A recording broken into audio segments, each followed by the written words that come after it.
महंगाई के लिहाज से कि मजबूरन अब ये काम करना पड़ा क्योंकि हालात बहुत ख़राब हो चुके हैं। तो इस वजह से मुझे ये चीज़ें बनाना आती थी, तो मैंने फिर कहा कि मैं ये कर लेती हूँ।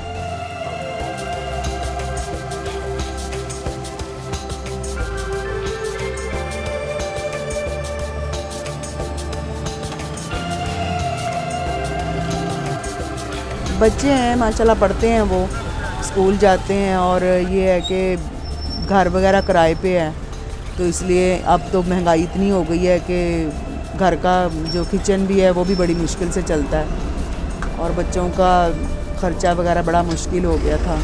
तो इस वजह से फिर मैंने ये सोचा कि मैं काम कर लेती हूँ खुद ही। वो प्राइवेट ही जॉब है, ऐसे उनसे गुजारा नहीं होता कि मतलब घर रेंट पे होना, तो फिर आपको पता ही है रेंट भी बहुत ज़्यादा है। तो इस वजह से फिर मैंने ये शुरू कर लिया काम। फिर रिस्पॉन्स तो अच्छा है, लोग सही हैं, ठीक चल रहा है अल्हम्दुलिल्लाह, अच्छा चल रहा है, फिर गुजारा हो रहा है। मैं सूप मुझे पहले से ही आता था, तो सीखा क्या, बस घर में भी मैं बनाती थी, बच्चों को बना के देती थी और मेरे बच्चे भी पसंद करते थे। चाइनीज़ ये चिकन चाउमीन है, स्पैगेटी वगैरह, और बर्गर भी मैं बना के बच्चों को देती थी।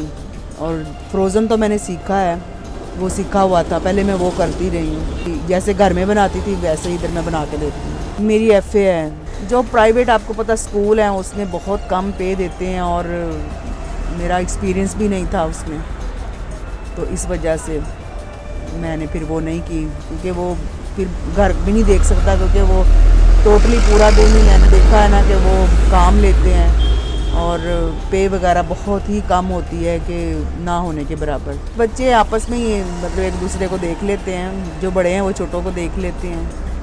काम तो करना ही है ना, फिर सर्दी हो या गर्मी हो, क्योंकि अल्लाह का शुक्र है हो जाती है कुछ ना कुछ बचत के, किचन वगैरह जो मेरा ना वो चल जाता है।